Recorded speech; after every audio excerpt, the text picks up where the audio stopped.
Think 4 weddings and a funeral. She wasn't in 4 weddings and a funeral. I wasn't in 4 weddings and a funeral.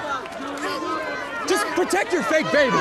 Welcome to Watch Mojo, and today we're counting down our picks for the top 10 exact moments that killed movie franchises.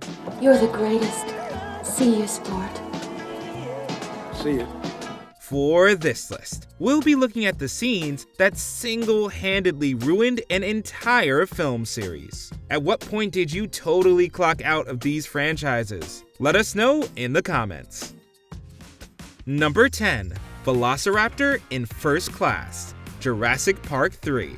In their third stint of prehistoric mayhem, this series was clearly struggling to maintain the novelty of dinosaurs. Their sheer wonder, terror, and coolness fossilized more with each installment, especially in regard to velociraptors.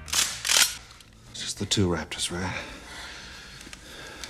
You sure the third one's contained? Yes. Unless they figured out how to open doors.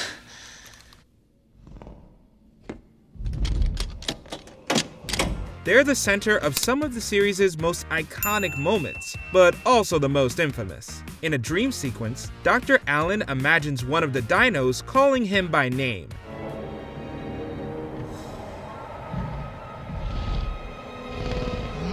Alan. Yeah, it's weird. But even if it didn't feel totally out of place, it still completely robs the creatures of their remaining menace. At this point, it was obvious that the threat of dinosaurs had gone extinct. Wake up. I'm almost there. Number 9. Julia Roberts as Julia Roberts, Ocean's 12. Moment. Small role.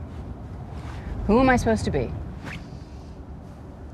Well, Most stories require some suspension of disbelief, but these dozen criminals made a name through inventive and grounded thrills. The fun of the heist was discovering how the characters would believably weasel out of tense situations. So, it completely shattered the film's reality when Julia Roberts' character, Tess, goes undercover as the actress Julia Roberts. Oh, no, we understand you're feeling a little insecure. That is totally natural. That's good, actually. Because you're playing an actress. They're all insecure. No, I'm not insecure. I'm freaking out. Yes! Brilliant. Excellent. The gag might have worked in a meta-comedy, but in the middle of a nail-biting thriller, it's anything but funny. At least, not in the way it was intended. Roberts elevates the material where she can, but not even her committed performance could salvage the series' tone.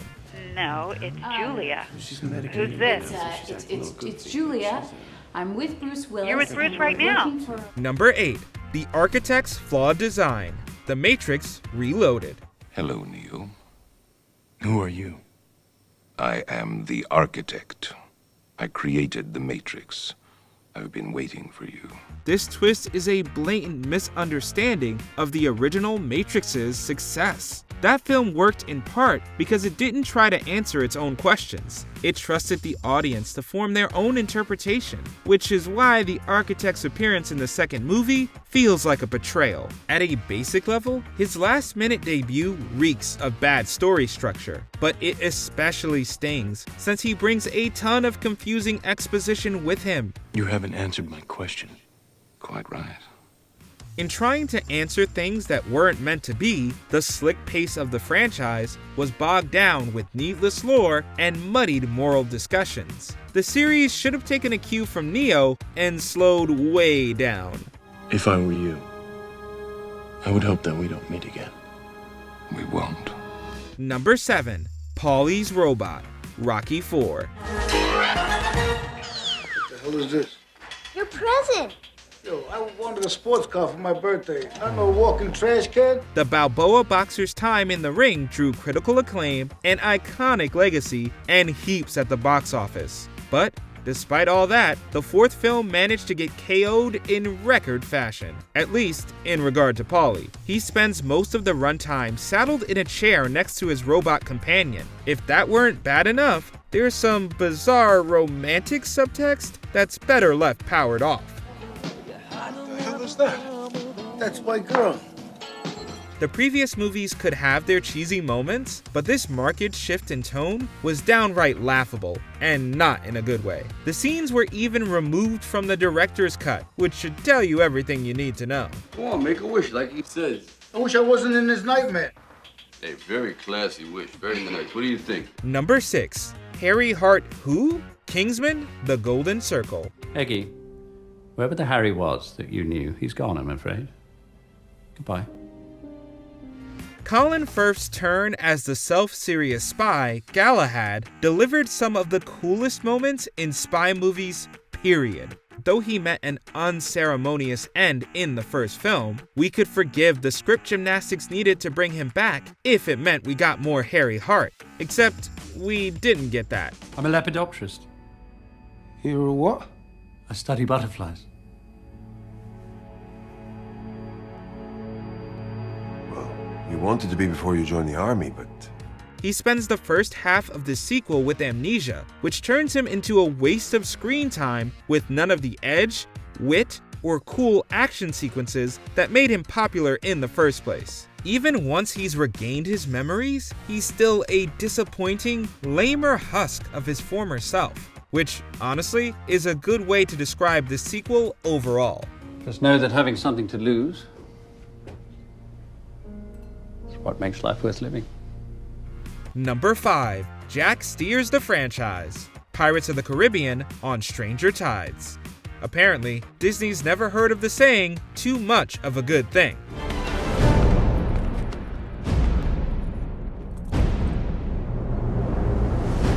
All part of the plan, yes?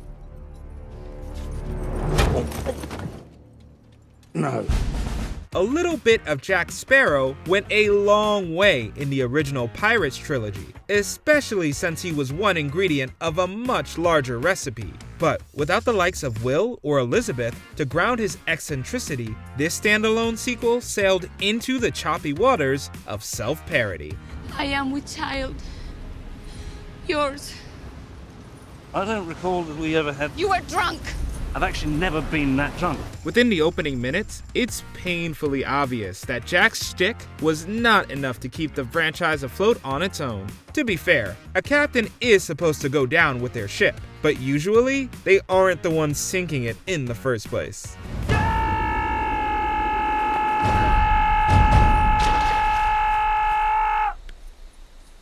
Yes, now you will survive.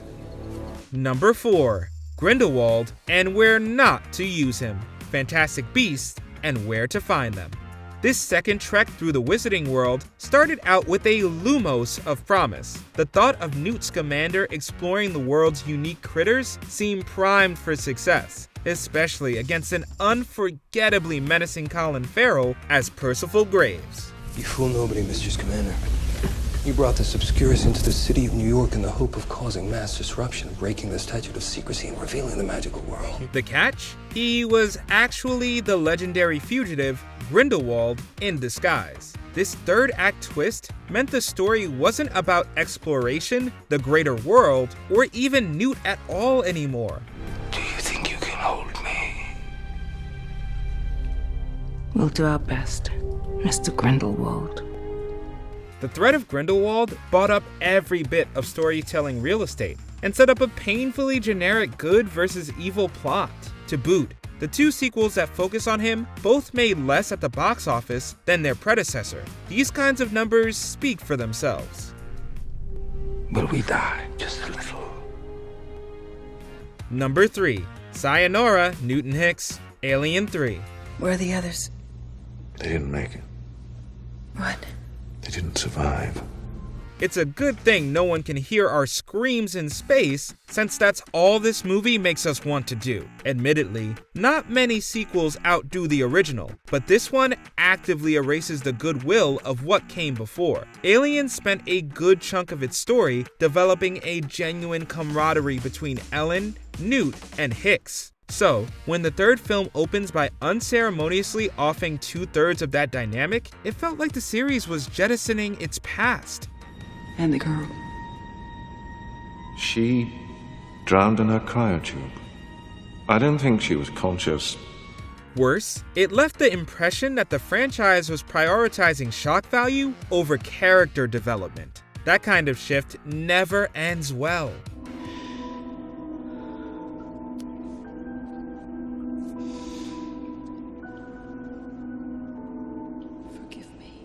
Number 2. Emergency Landing. Live free or die hard. All you gotta do is go pick up a kid down in Jersey. Drive him down to D.C. How hard can that be, huh? Instead of jumping the shark, John McClane jumped the helicopter, and the result was calling Mayday on the series' prospects. The gritty tale of a normal guy thrown into a less than normal situation always worked because it was about tight hallways, family, and a deadly game of cat and mouse. But by trying to constantly top itself, the sequels delivered a mess of empty action scenes and eye-rolling CGI explosions.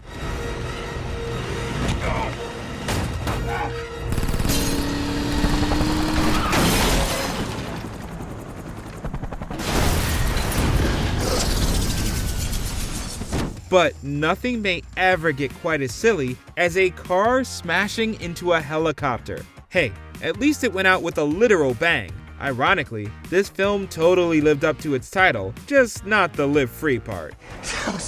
She just killed a helicopter with a car. I was out of bullets. Before we continue, be sure to subscribe to our channel and ring the bell to get notified about our latest videos. You have the option to be notified for occasional videos or all of them. If you're on your phone, make sure you go into your settings and switch on notifications. Number 1. A Dance to Remember, Spider-Man 3. Sam Raimi's original Spidey trilogy is heralded to this day due to its grounded and earnest portrayal of the web-slinger, or at least that was the case until Spider-Man 3.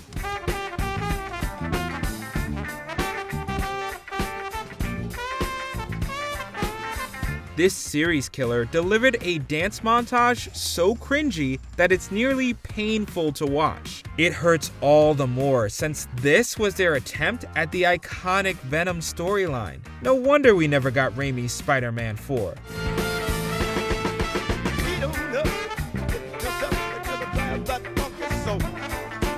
In a way, the scene is a microcosm for everything wrong with the film. It's out of character, overly comical, and just downright bizarre. At least Peter danced like nobody was watching, because at that point, everyone wished they weren't.